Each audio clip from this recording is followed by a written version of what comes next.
time. So, I would like to formally welcome you to our CLE our CLE webinar this afternoon. Sorry, I'm bigging that up quite a bit there. But it is going to be a fantastic afternoon, a fantastic session. As I've mentioned, we've got some brilliant guest speakers today. So my name is Sarah Davis, and I am the Sector Advocacy Lead. And I'm just going to talk you through some of the some basics here. So yeah, this is our CLE webinar, and we are going to be talking about what's changed with CLE and what you can do and how you can become a CLE. So taking us through the session today is myself, my colleague Lydia, who is our education officer. Holly, who you may have come across last year if you were talking about applying to become a CLE, because Holly is our CLE and our CLO coordinator, and that basically means that she goes through all of the applications and accredits them. So if you want to become friends with anybody on the call today, it is Holly that you really need to be impressing. And we're also joined by Razvan, who is our IT intern and is making everything run smoothly behind the scenes here. Um, as I mentioned, we're also joined by some fantastic guest speakers who have already begun the journey on the Carbon Literacy Educator. So we have Sasha Beswick, the famous Sasha Beswick, I should say, who is the Sustainability Officer. Actually, is that still your title? I think that may have changed, Sasha. So please correct me if I'm wrong. At Barnsley College. And Barnsley College became our first silver CLE last year. And then we are also joined by a team of people from UAL. We're joined by George Barker, Nanthini, and Osgay. George is the organisational development consultant at the University of Arts. Nanthini is the learning coordinator, and Osgay is also the learning coordinator. So we're going to have some really interesting discussions, and we'll be opening it out to Q&A as well. So if you have some burning questions later on that maybe relate to CLE and the application process, we'll be able to answer them. And if you have some questions for our guest speakers, they'll also be delighted to answer. Okay, so a little bit of housekeeping. This session is being recorded. Your videos and mics are turned off because this is a webinar. However, that doesn't mean that we don't want to hear from you.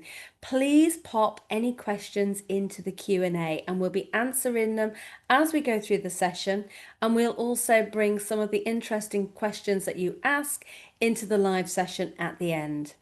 And as mentioned, there'll be opportunity for more questions later on in the webinar. Our agenda today. We're going to look at the introduction to Carbon Literacy Educator. What is it? And we're also going to specifically look at the updates. So we changed a couple of things last year or early this year even for this year's application process, just because we had feedback from our colleges and from our universities about a couple of things that we decided to tweak. We'll also show you the next steps and how to become a carbon literate educator. And then, as mentioned, we'll have a spotlight on two of our carbon literate educators, which is Barnsley College and UAL, before we move into questions and answers. But right now, I'm going to hand you over to my colleague, Lydia. Thank you, Sarah, and hello, everyone. It's good to see you all. Good to see some familiar names. So yes, I'm Lydia. I'm the Education Officer here at the Carbon Literacy Project. So we may have already met to discuss your journey within carbon literacy, or you may have just seen my name on emails. So it's great to have you all here with us today. So I'll be talking to you all about the Carbon Literate Educator Award. So we'll start off by looking at what is CLE. So we sometimes interchange how we talk about the Carbon Literate Educator Award. Sometimes we use its full title and sometimes we use this acronym, which is CLE. So the Carbon Literate Educator Award, we developed that over last year. Last year we had our first cohort of CLEs.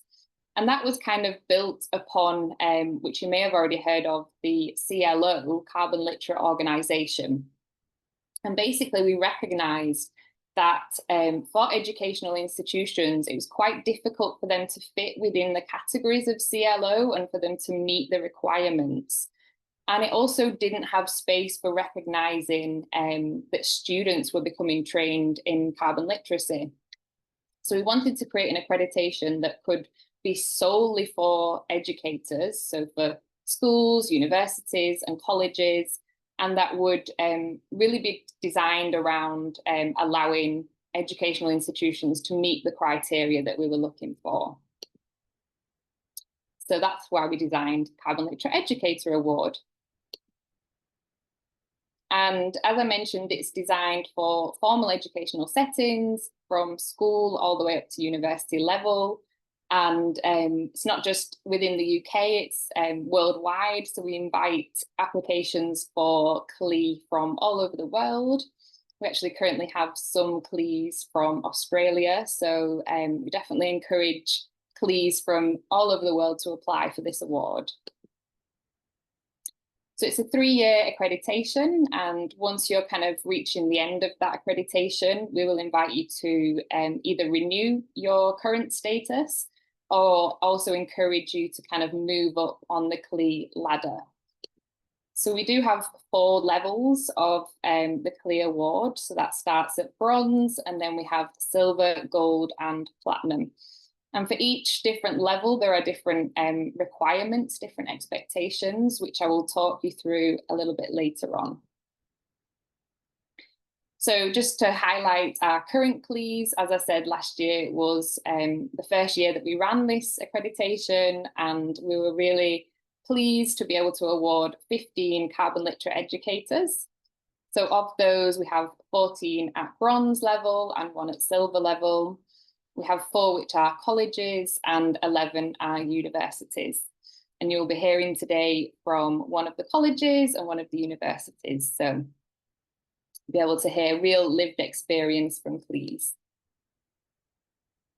So just to kind of gauge a little bit where people are up to on their CLE journey, we've got a poll which we'll bring up for you now. And we're just asking if you're already a carbon literate educator and perhaps you're here to find out about the updates, maybe to check in with other CLEs and see what they've been up to. Or are you in the earlier stages and perhaps you're considering becoming a CLE and yeah, not quite have applied yet. So just let those answers come through. And this just helps us to kind of gauge a little bit the audience today, and then we can also kind of direct some of the questioning and what we talk about throughout this webinar so that it's as useful for you as possible.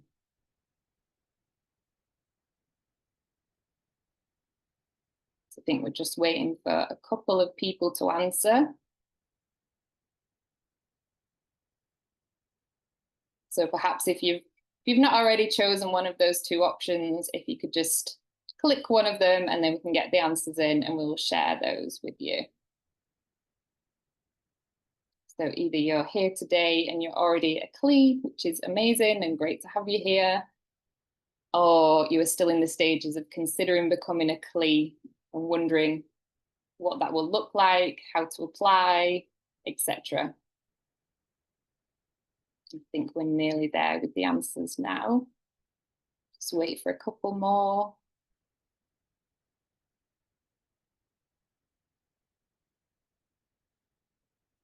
And I've just seen someone pop into the chat that they're already a CLO. So that's not an option that we've presented for you. So that's great to know. Perhaps we have some CLOs that are looking to move over to the CLE award. So I think we can share the results of the poll. And it's good to see that we have a bit of a mix, really, and mostly people considering becoming a CLE, but we also have some that are already a CLE. So that's great. Thank you all for participating, and thank you all again for being here. So I think we can probably stop sharing the poll now. Take that down.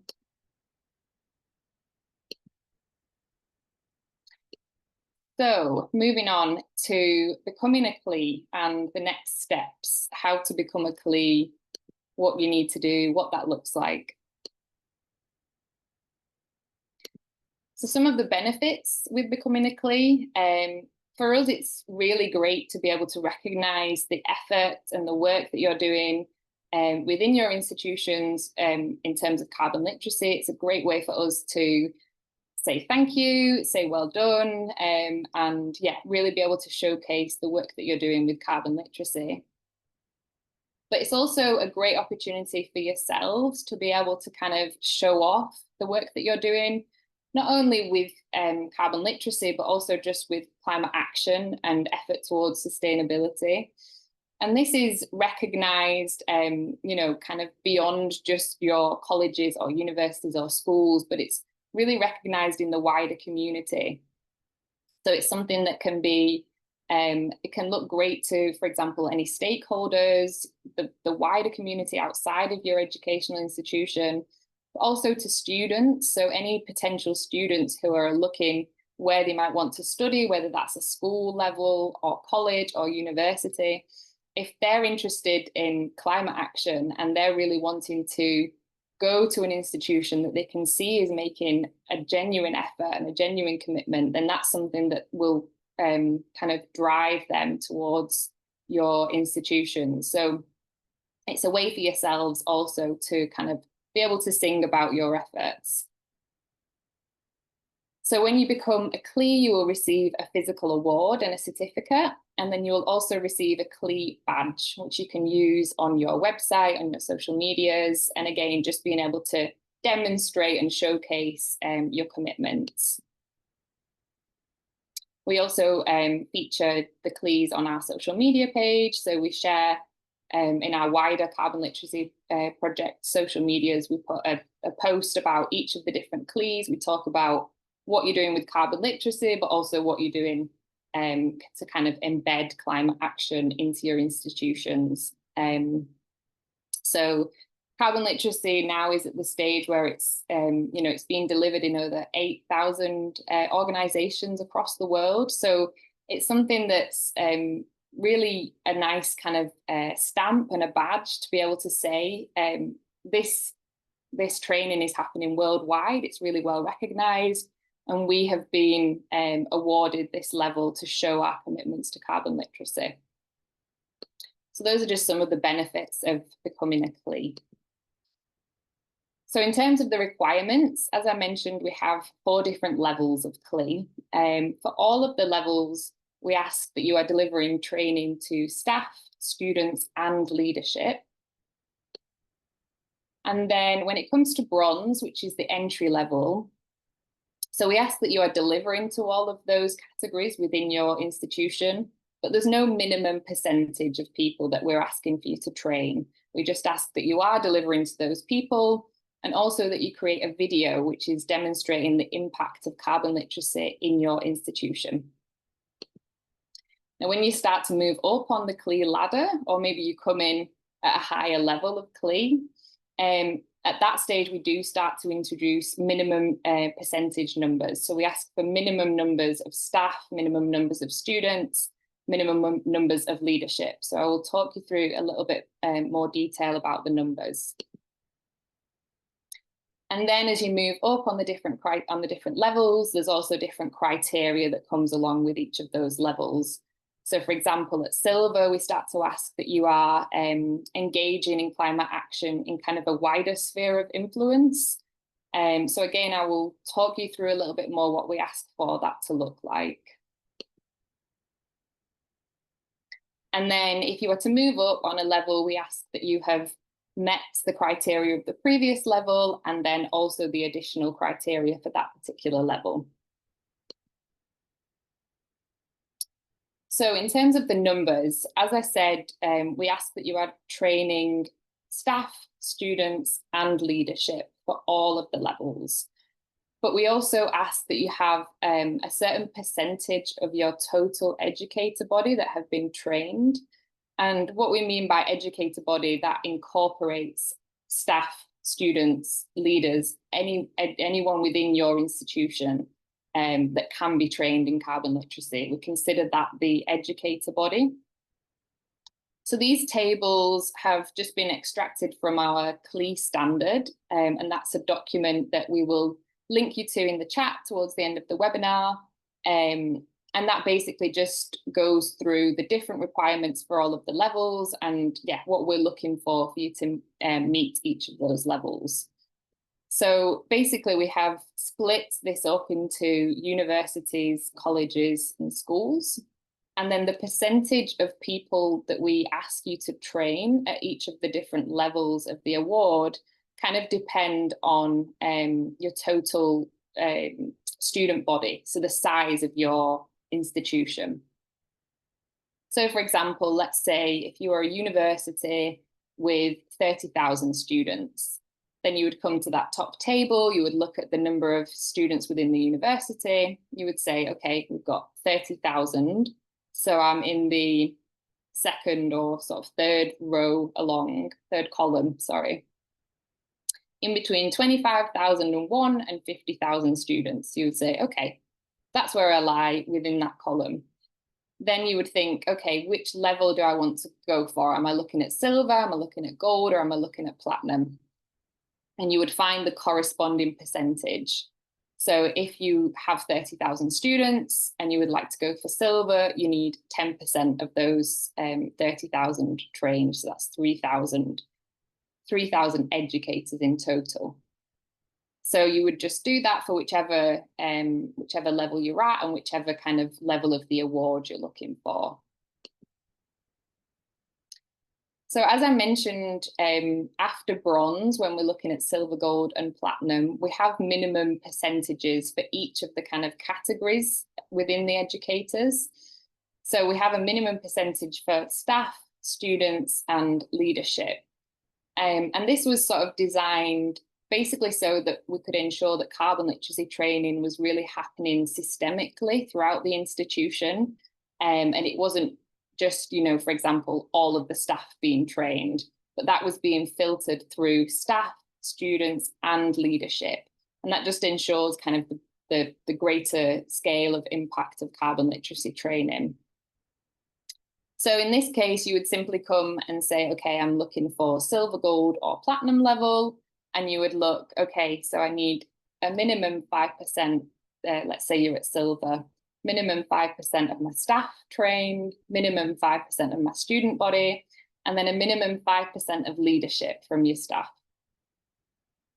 So to support you with kind of calculating these numbers, we have a CLE calculator. And this is an Excel spreadsheet, which you can find in the CLE pack, which again, we will link you towards. And basically what this does is you're able to put in the numbers into the Excel spreadsheet, and it will kind of throw out and tell you what numbers you need to have achieved.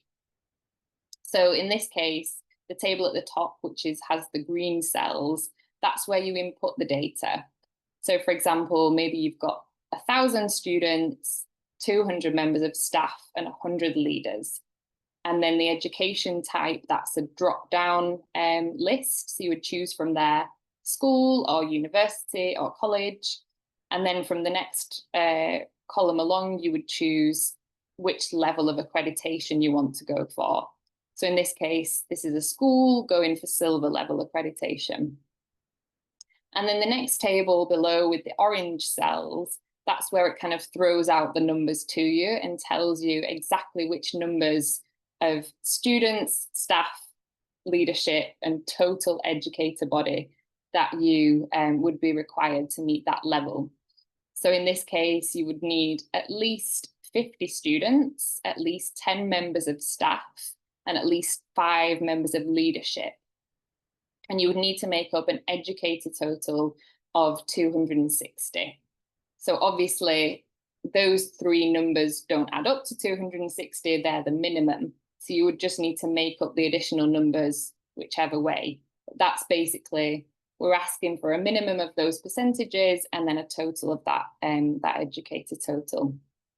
And you can have a look at this calculator and put in your different numbers, and you can put in whether it's a school or a college.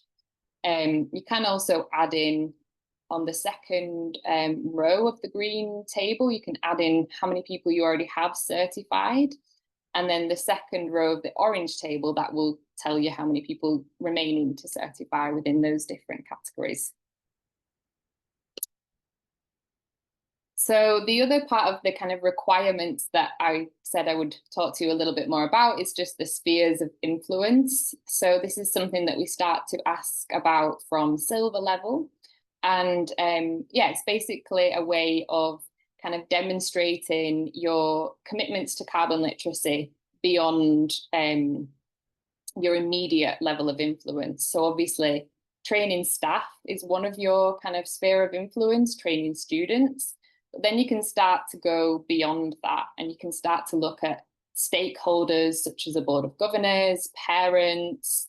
You may be looking at your larger estates. You may be starting to look at the buildings, waste management, etc. And then maybe starting to deliver carbon literacy to your wider community.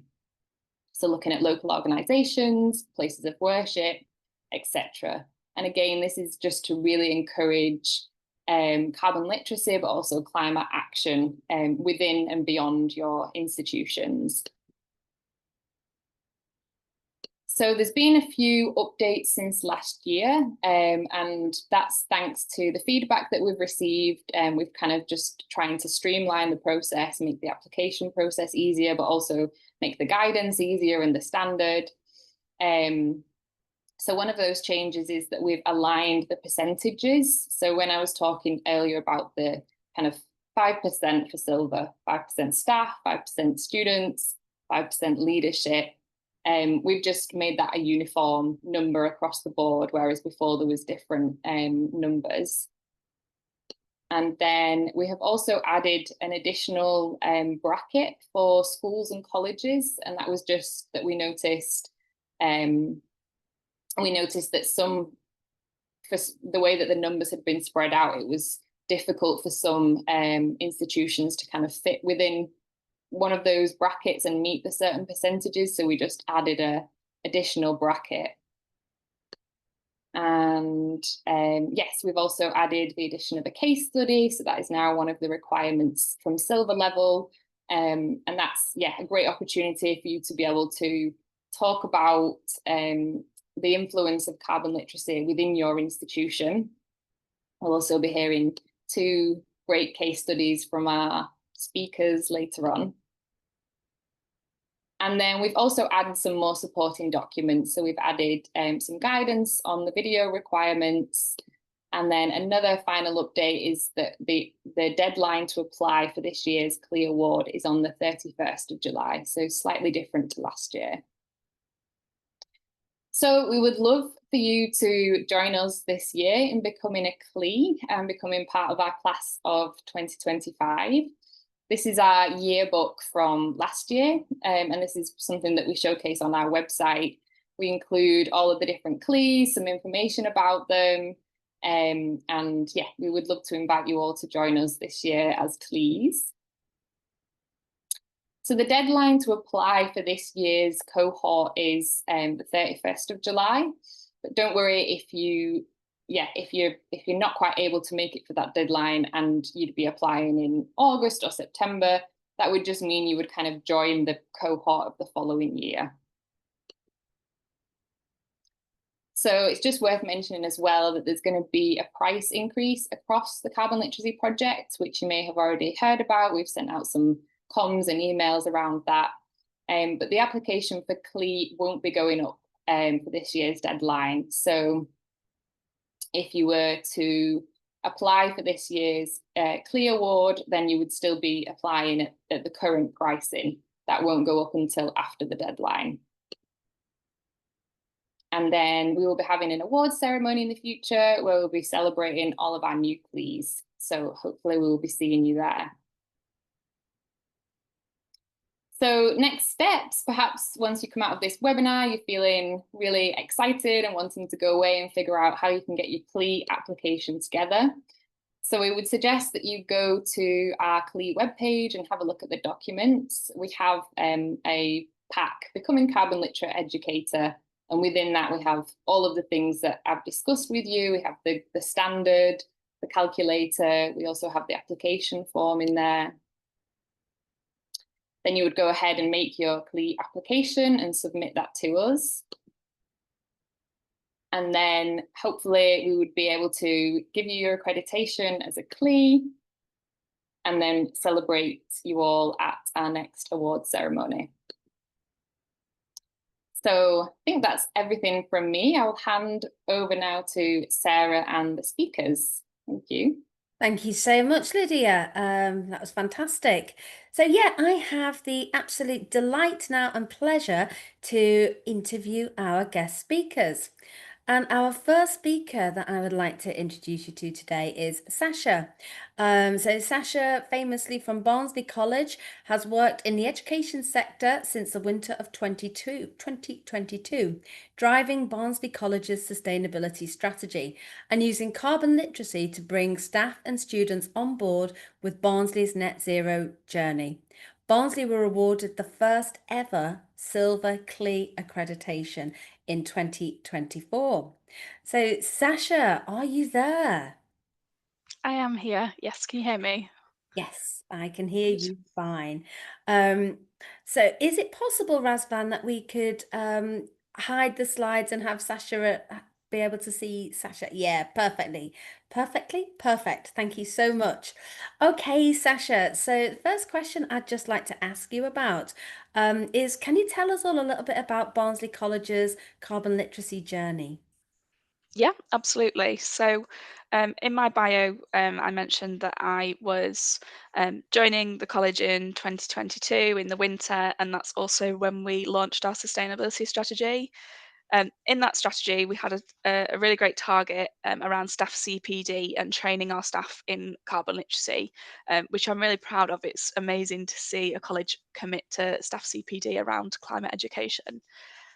So to begin with that, it's no easy feat to train all of our staff.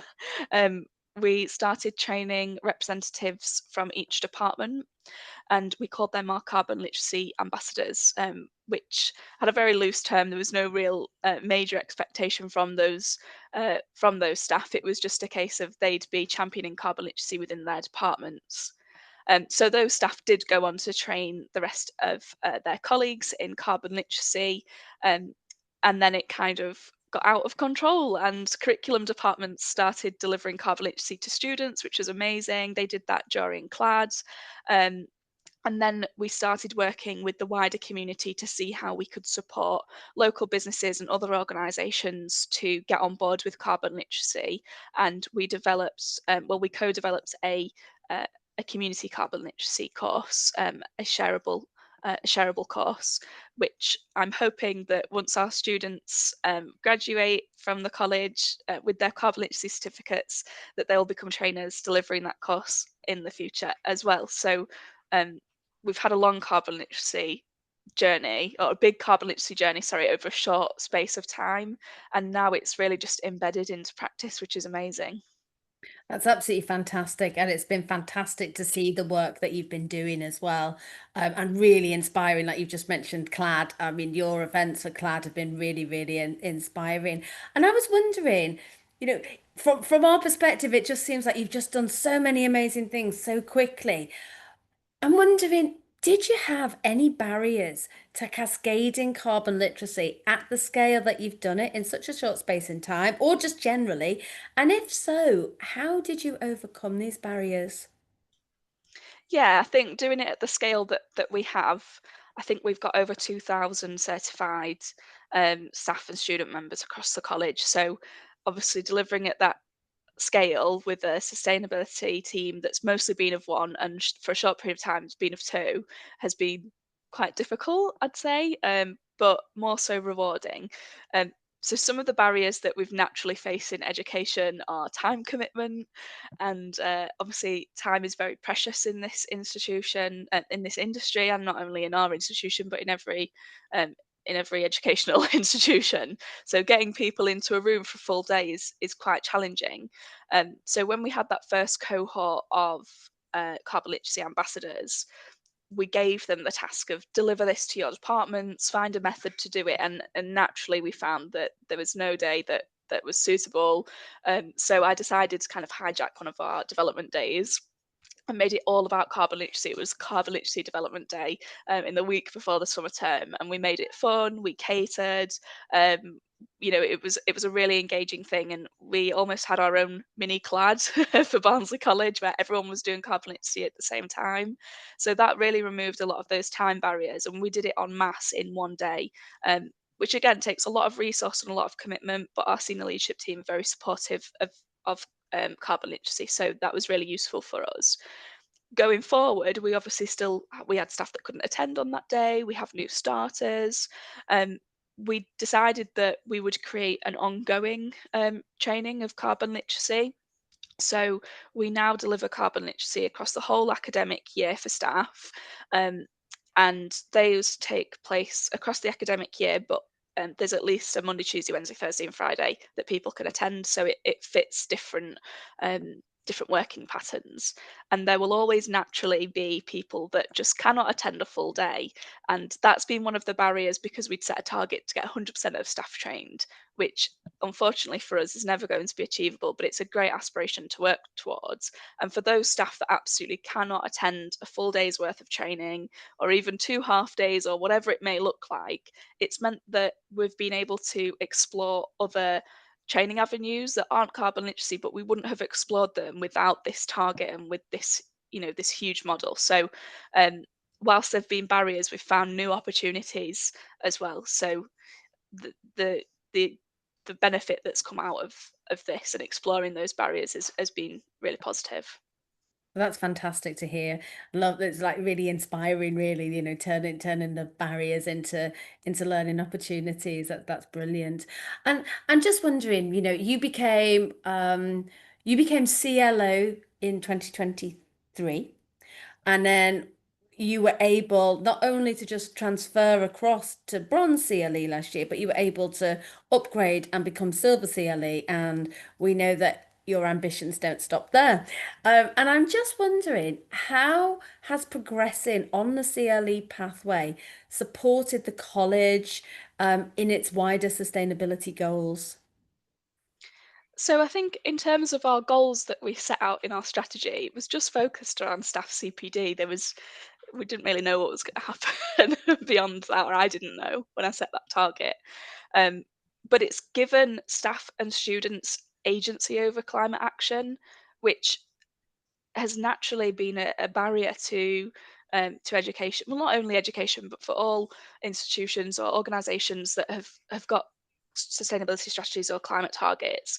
Being able to give agency to your workforce, to your customers, to your students, whoever that may be, has meant that climate action hasn't just been from the sustainability team, which has really transformed the culture in our college. It's been great. I mean, I was looking for links that I could share with this forum following this webinar, and unfortunately, we've just got a new website that's a little bit clunky. But I've just found a great article from a few days ago of students and staff who were on a recent carbon literacy course who've then turned that into action, and they've been researching the impacts of biodiversity loss across the globe and how that's um, being accelerated by climate change. It's just amazing. And that hasn't come from me. I've just found that out from our website. And that's amazing. That's what, I don't, I want to know everything that's going on, but I want there to be so much that I don't know what's going on and it just becomes practice. So in terms of our goals, the goals are way behind now. We really need to be a bit more ambitious and realize the potential of what carbon literacy has enabled for us. That's fantastic to hear. And I think it's that inspiring thought as well that, you enable other people, you give them the tools, you give them the knowledge, and then what comes next? And it's blown your own strategy and goals out of the window that you have to create more ambitious ones. That's brilliant to hear. One of the things, Sasha, I mean, it's almost it's not a joke, but I myself, Lydia, and Anna, who was with us previously, used to contact you a lot, and ask you, would you mind speaking to somebody who's just about to start on a carbon literacy journey? Because you've done so much so quickly, and your support of other colleges on their carbon literacy journey has been really greatly received, and has highlighted the need. the need for and the power of connection across the FE sector. So I was wondering if you could tell us a little bit how you've helped and inspired other educators in getting started on their carbon literacy journey. Yeah, absolutely. I mean, I'd love to know if anyone's actually found it useful when I've spoken to them. That would be so nice to hear about. But yeah, absolutely. And I'm still fine to speak to people as well. I've been sharing kind of my learnings with carbon literacy through webinars like this, and through other different forums and networks, but more frequently on a one-to-one basis. And whilst that does take a little bit of time, which isn't an issue at all, knowing that other institutions can be leapfrogging essentially from our knowledge shows that we as Barnsley College are having a wider influence than just Barnsley. And I think we're having a great influence in Barnsley. Of course, we're an anchor institution, but to have a wider influence in terms of climate and sustainability is fantastic. And knowing that people don't just have to start from scratch like we did means that maybe they can accelerate faster than we did, or they can have a wider impact. And I've said this from the very beginning that there's no profit to be made from hiding sustainability secrets, and lots of people do. I've been in this industry for a long time, and that's just no good for anybody. In education, the more we share, the wider impact we can have, and the easier it will be for us all to achieve our goals. Um, More recently, which has been incredible, is that we've recently certified the majority of our senior leadership team and governors.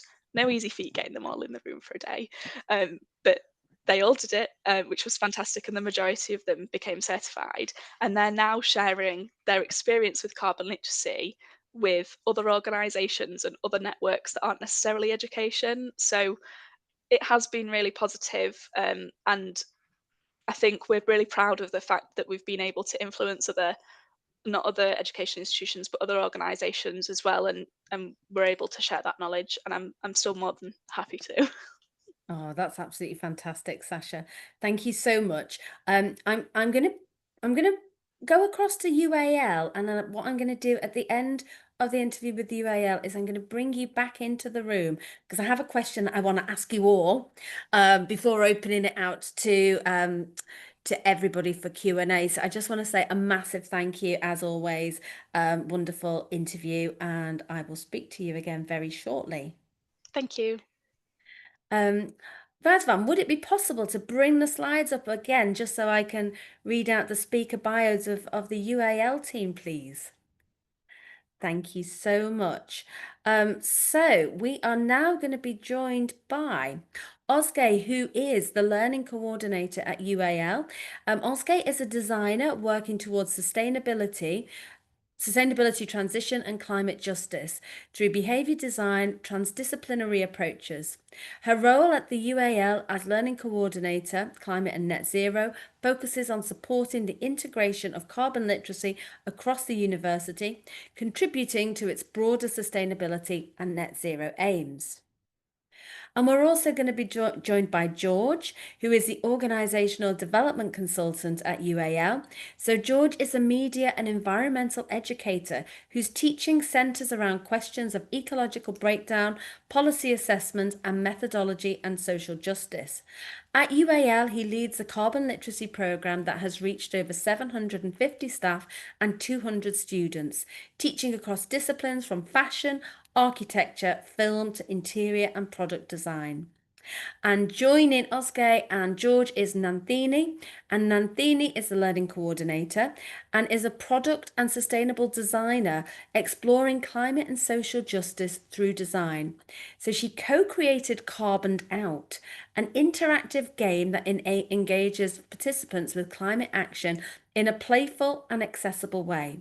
And this has reached over 2,500 people through carbon literacy initiatives. So I would like to warmly welcome into the panel now our next guest speakers, please. So if we could have a spotlight on them, Razvan, that would be fantastic. Thank you so much. So my first question, and I'm not sure who will answer this question, but my first question is quite simply, can you just tell us a bit about UAL's carbon literacy journey?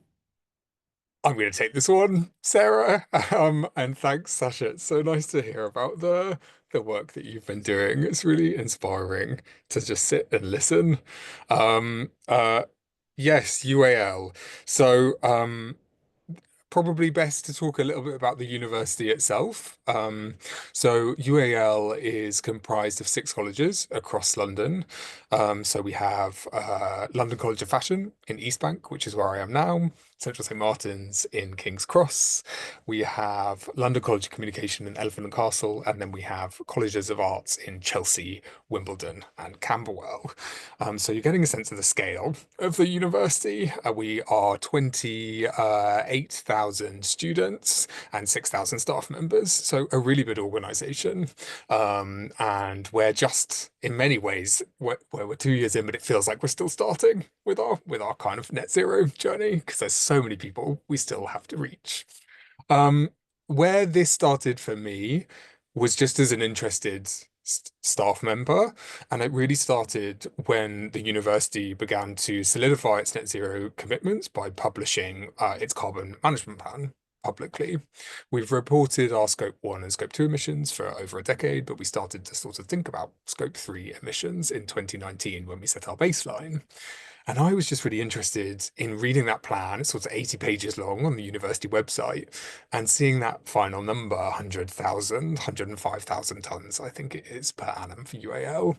And really sitting with that as a research question, I just asked myself, what does this mean? How can we interpret this number? Is this a big number? Is this a bad number? I feel inherently this is bad, but I don't know. I don't have a data context around it. So I really wanted to explore that data context. And inevitably, I felt I didn't think anybody had read this document. So I also wanted to kind of introduce this document through a learning and training program. Um, Really core to my approach was here, was to do this with students. I really wanted to find a partnership model where definitely I don't want to deliver training on my own, but I wanted to make sure that students' voice was represented in the room, and that's kind of how Nanthini and Nosge and I started working together. We initially got a bit of seed funding for our carbon literacy training, and it came from the academic part of the university. You might expect this to be situated in an operational part, but interestingly, this was really an academic proposition. How can we bring this learning into our curricula? And there's such appetite for that in our UAL. So our teaching and learning exchange sort of let us run with the training for the first 2 years, but we were all doing this part-time. And we started to notice that whenever we ran a course in UAL, where there was a course leader or an interested lecturer in the room, um, uh, they always wanted to run it with their students. They always said, "This is so good. Can you come and teach in our course?" Now, Nanthini and Ozge and I can't teach in every course in UAL. We literally don't have enough time in our lives to do this. So what we proposed to the university was there's such appetite, there's such interest in this piece of learning. It doesn't exist in our curricula because this kind of environmental impact assessment, really looking at carbon, isn't situated in our curricula. It's in some, but not in many. So how can we scale this? At the university was our proposition. What we did is we built a bit of an investment pitch to the university, and it was successful. In September, we transferred from kind of doing this part-time, and now we're full-time in this position. So me and Anthony and Ozge are now like a carbon literacy team at the university. And of course, we had to add some other bits to our job role, and perhaps I can speak to those a little bit later as well. But we get to run this with staff and students across the university, which is just a brilliant part of our journey. There's lots to do here. We're still delivering our first course, which really looks at that 100,000 tons, and I'm so motivated to get staff to look at it. But over the past year, we've also been developing and delivering in curricula. So we've been developing for product design students, or delivering to fashion students, or delivering to architecture students, etc. And we're really hoping to move forward with that approach at the university, developing and accrediting courses. And we have a wonderful train the trainer model. So we're hoping by this time next year, there might be 15 carbon literacy trainers in UAL. 50. 15. 50. Even, One even 50. I five. mean, 50 50, would be sorry, I was scary for us. like, 15 15 would is be still lovely. amazing as Yeah. well. On a part-time basis, but they'll have the kind of in-depth knowledge from their own disciplines where they'll really be able to to hone in on what this means for a fashion student. My background's in media and film, so desperate to teach this in that context in film production at UAL, and Elske and Anthenia, product designers, right, in your background. So you have a lot of expertise there. So yeah, that's where we're kind of on in our journey at UAL. And it's super inspiring. I mean, you've just mentioned a couple of different industries there. Quite often I think climate education has traditionally been siloed, hasn't it, into, okay, you're studying geography. Okay, you can learn about it. Okay, you're studying a scientific subject. But actually, like, why shouldn't artistic students who are studying the arts, who can have massive impacts on society through their work and reach thousands of people? And art causes paradigm shifts, doesn't it? I mean, it really is the crux of it's just so important, the work that you're doing. Now I want to hear a little bit more about the game that we were just talking about in Nanthini's bio. So it's a fun and interactive game that you've created as part of your carbon literacy training. Um, can can someone here? I don't know who's going to tell us all about it, but can you tell us a bit more about it, please? Yes, of course. So actually, the game we started designing the game with Nantini during our MA graduation project. So our research was focusing on climate education, and we quickly realized how frustrating it can become, how like scary it can become. Like we realized eco anxiety is actually like a big topic in this. It's actually a big block. So it's just making people sometimes like they don't want to learn anymore. They just want to go back to their normal life. They don't want to apply any of the learnings into their daily life, or change their behaviors basically. So Nantini and I wanted to imagine more of like a positive way of learning. So we started looking into like a methodology called series games, and we started designing like a game that will make like kind of transform this like big figures, like big data that's feels like out of like an individual's reach, to make it more like a daily activity focus, let's say. So we made the game Carbon Out. It's actually like a board and a card game that helps people to understand the carbon impact of everyday actions, of their everyday actions. It actually helps people to develop like a proportionality around carbon impacts of things, and like the players are like challenged to stay under a carbon budget and try not to get carboned out. Like that is the aim. And in the game there's like really daily things, like maybe having a Sunday roast, maybe having a mortgage. I mean, not daily, that is yearly, I guess, or even maybe like flushing the toilet. And we are really like telling people that this is not about stopping any of it, but it's just understanding their impact and maybe influencing like our behaviors with these like scientifically informed, like changing our decisions that way. So we made like the game.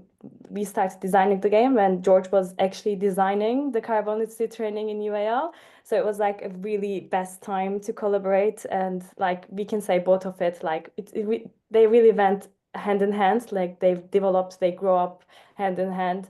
We were actually like designing something and like testing out in the training, and then we were collecting feedback. Like we were actually like changing it quite a lot, and we were like making it like sure that it is effective, impactful, and fun. Like the communication style is positive, and like making it more helpful for people.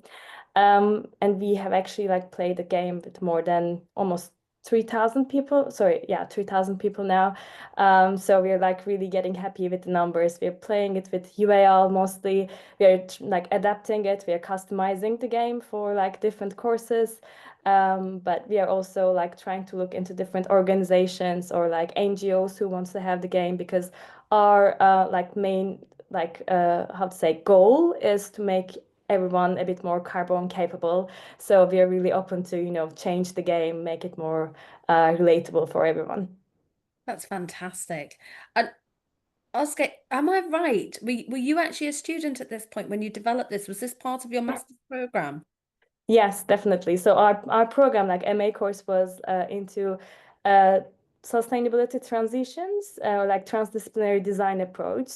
So we were like with Nantini worked in many different like climate related topics before, but our graduation project was solely focusing on climate education, which we think it's like really important nowadays.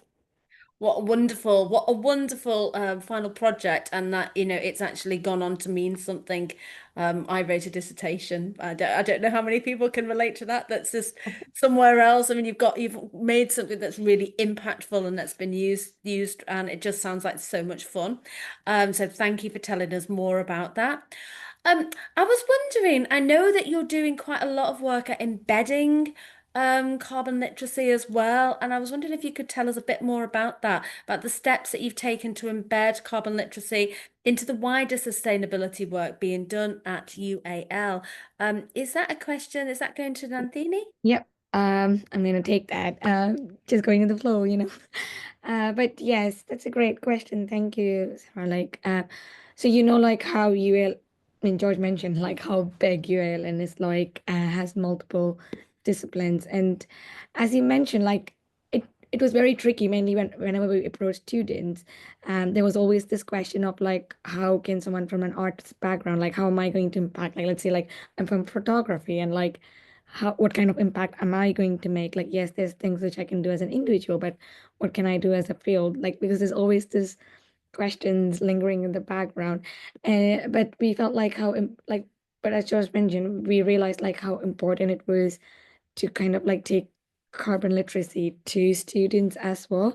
So we actually like redesigned the course a bit, to fit in like a much wider range of disciplines. So like we actually amended our approach a bit, and like we have worked so far with like product design students, fashion, media courses, film courses. So like we actually like have managed to change the course slightly a bit so that it's more relatable for like these specific courses, so that like the content was more adapted, which included more examples and case studies which directly spoke to their subject, like the course's subject.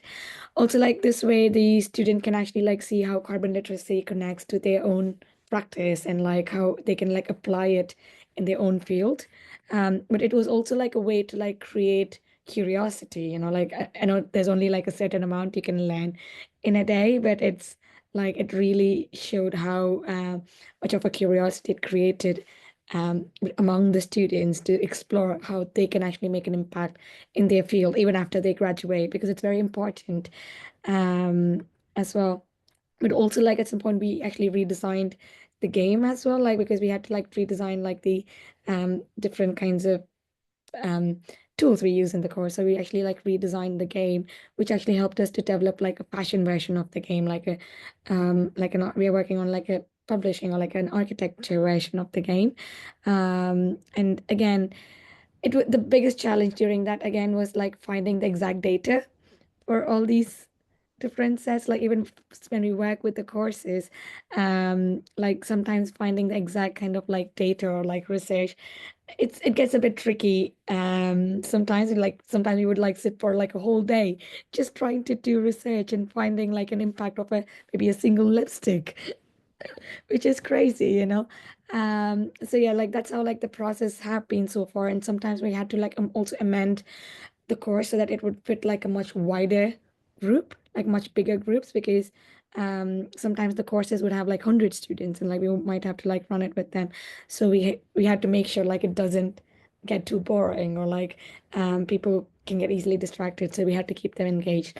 So this is how like what we have been doing. Other than that, at the university level, they have like taken different ways or methodologies to embed like the climate, social, and racial justice principles into the curriculum itself.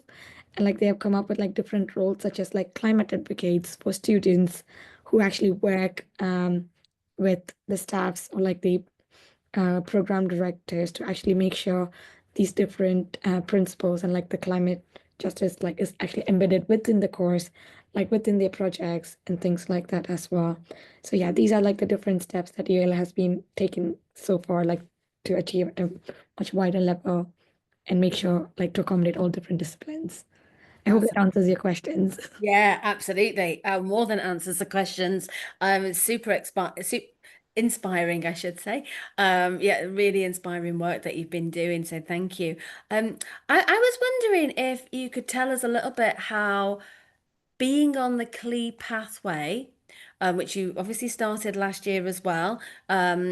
How has that inspired or helped UAL towards its wider sustainability goals?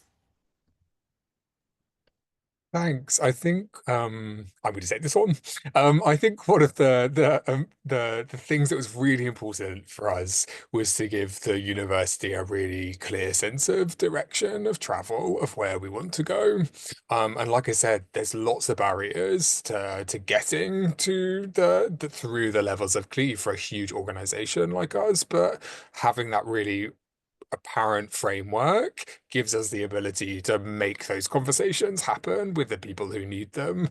So yes, it gives us the drive to train those committee members, the board of governors, those really significant stakeholders within the university, and get them to really think about what it would take to achieve that goal. Because there's lots of appetite, as I said, from a local level. We can endlessly demonstrate the amount of lecturers who want to integrate this. The challenge is always what's the pathway and where are we going to get to? So the CLE framework was really helpful for us in that matter. The other sort of transformative thing that we've gone through in our journey at the university, other than sort of transitioning into a full-time role, was really thinking about where this is situated within UAL. So we have a climate action plan that addresses our kind of broad organizational areas. So we have a teaching and learning component, what we want to achieve in our curricula. We have a kind of operational net zero target, and we have a research and business agenda, so sort of how we work with partners. And of course, carbon literacy is situated across all of these, right? It speaks to each one of these aspects. We've kind of shifted from a teaching and learning component into operations. So now we're part of a net zero team at the university. And that's been really interesting to make that shift, because now what we're really doing is trying to demonstrate tangibly how this course drives forward behavior change within our organization. And it's been really, really helpful to make that kind of shift. It feels like we're sort of swimming with a current through the university. Whoever will have us and wherever we will be placed, we will go. But eventually, this operational part has been really, really like a great learning experience for us, and started to make us rethink how we run the course and the types of questions that we might ask from learners as well. Oh, that's really great to hear. Thank you so much. And it's really, I think you're probably I think you're the only like full art institution that is a CLE at the moment. And the work that you're doing is so inspiring. So yeah, thank you so much for sharing some of that, some of those insights and lived experiences with us today. Um, I'd like to invite Sasha back because there's a question I want to ask all of you to chip in on. So I don't know, Razvan, whether you can um, spotlight Sasha as well, so that there's the five of us, and then if we've got any questions from our audience, we can also come back. So yeah, that's great. So the question that I would like to ask all of you is: are there any tips or pieces of advice that you'd like to provide any other educational institutions to support their cascade of carbon literacy?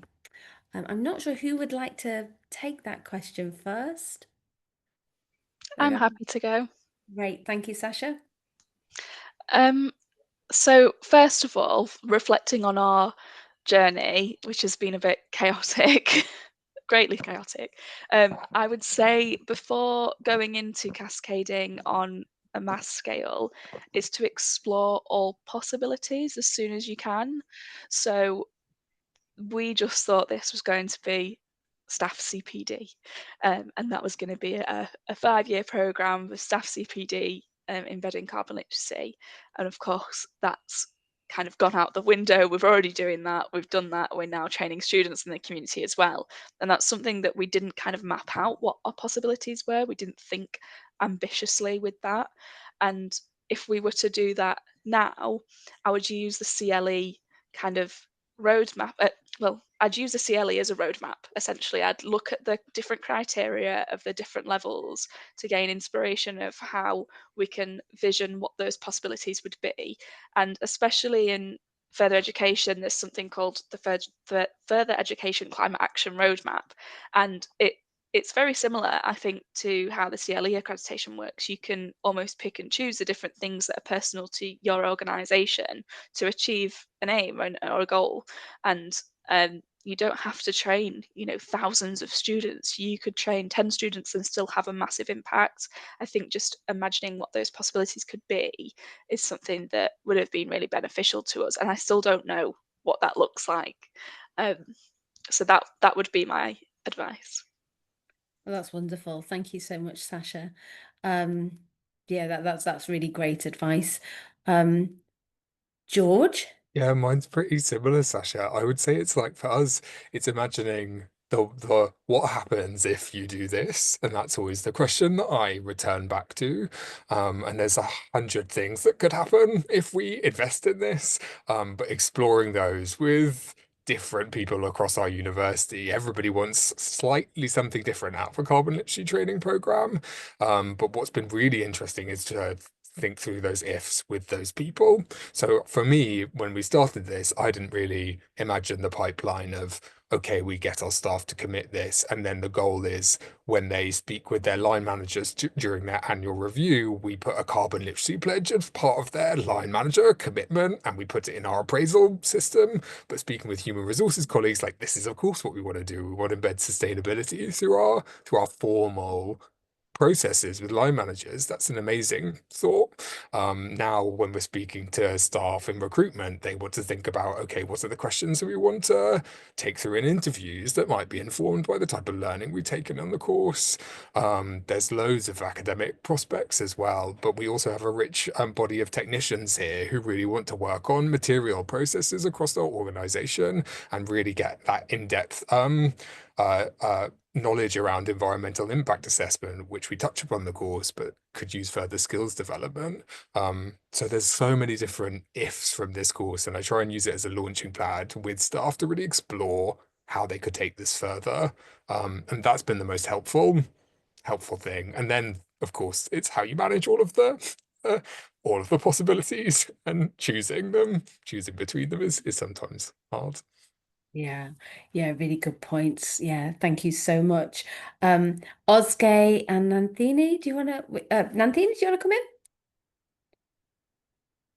Yeah, I just wanted to add something like what we felt like was helpful as for the wider range is like we also have different kinds of groups at at different levels at the university. Like we have like our climate emergency network, but also like for example, we actually had like for the climate literacy day action day, like we actually had like around 60 students who actually came and did the training, which was actually a huge success. So actually like having these smaller events or like having things happening at different levels, like at such a big institution, it actually has helped to reach different people, and like I helped to showcase the importance of like being carbon literate, like which actually in like because after that 1 day session, it actually like pushed like people were so interested, like and they actually like had taken it to their courses or like professors or like to their other peers and students, which actually like kind of spreads the word to say how important it is, in a way.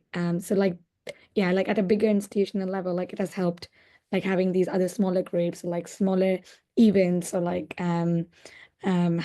things happening at different levels, um to kind of like, because a lot of times like people don't really know like that even such a course exists or like it's not, this is something that people can be part of.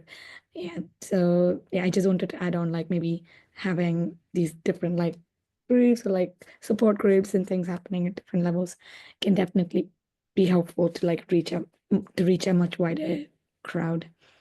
Yeah, I think that's a great point, Nandini. It's all, everything in life seems to be about who we know, doesn't it? It's all about the networks and the connections. So yeah, brilliant point. Thank you.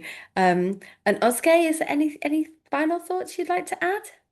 Yeah, maybe just one small thing on like all the things George and Anthony and like Sasha was mentioning.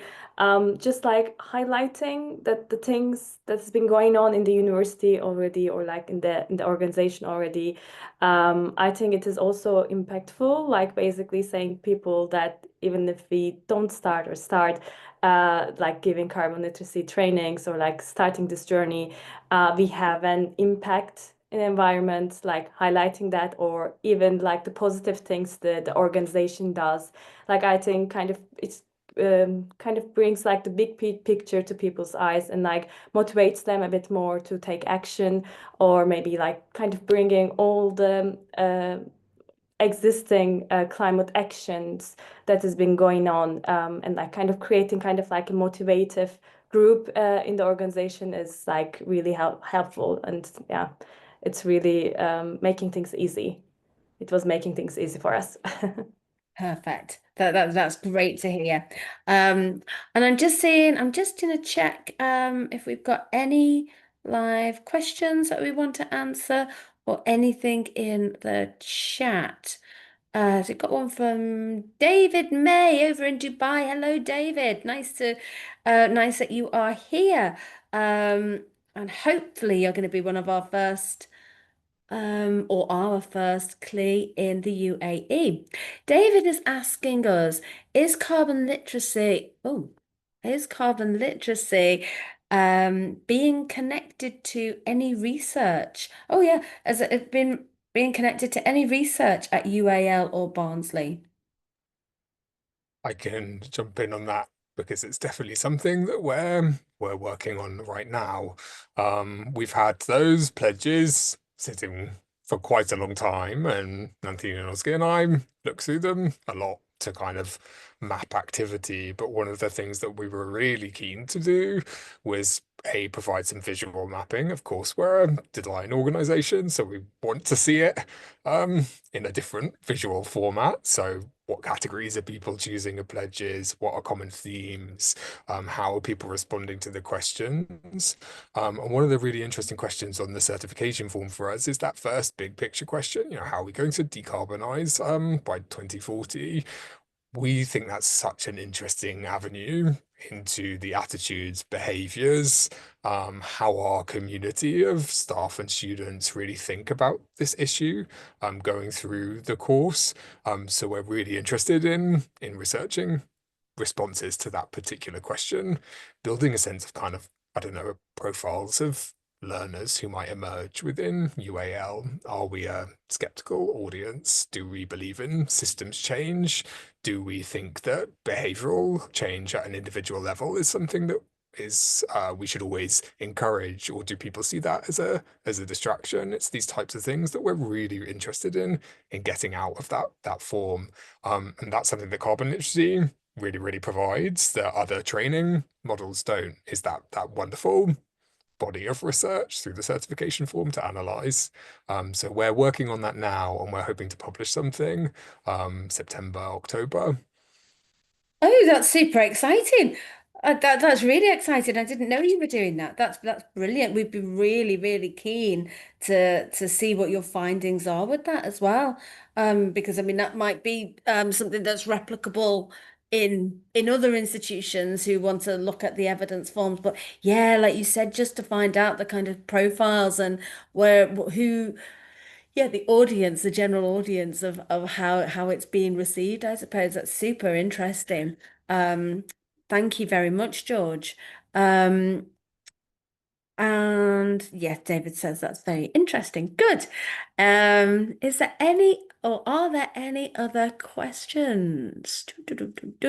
We know that this has gone slightly over, but we'll just keep it open for another few minutes for any Q&A. If anybody has anything that they would like to ask, be that around the CLE process or around or for our guest speakers, please do let us know. Alternatively, we'll post a few links in the chat. Oh, hang on. So, one from Megan here. I am the only person trained in my quite large FE college, so I'm starting carbon literacy training um, with a cohort of around 30 staff from a variety of areas. Have found it's something about educating managers what carbon literacy actually is before we get this point.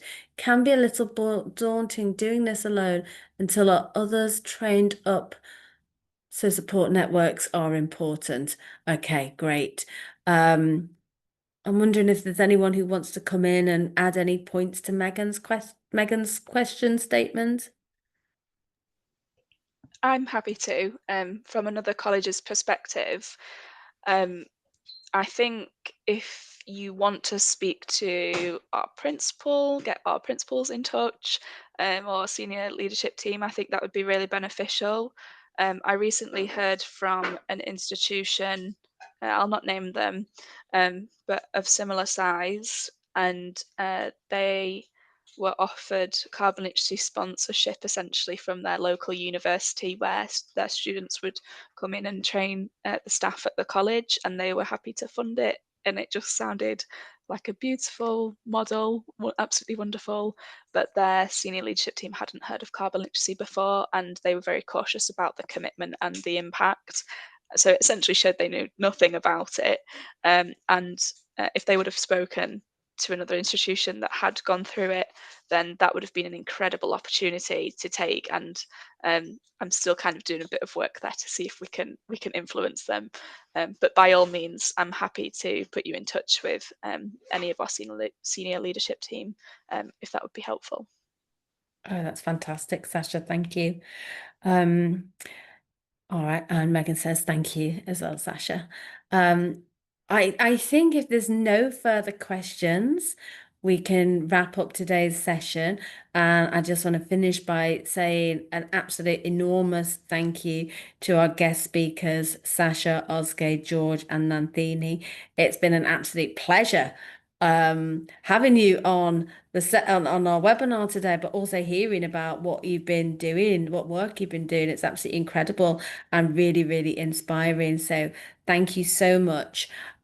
We will be sending out a bit of a follow-up email with some important links, links to some of the work that UAL has been doing, links to some of the work that Barnsley has been doing, and of course, links to how you can become a CLE and how you can stay in touch with us.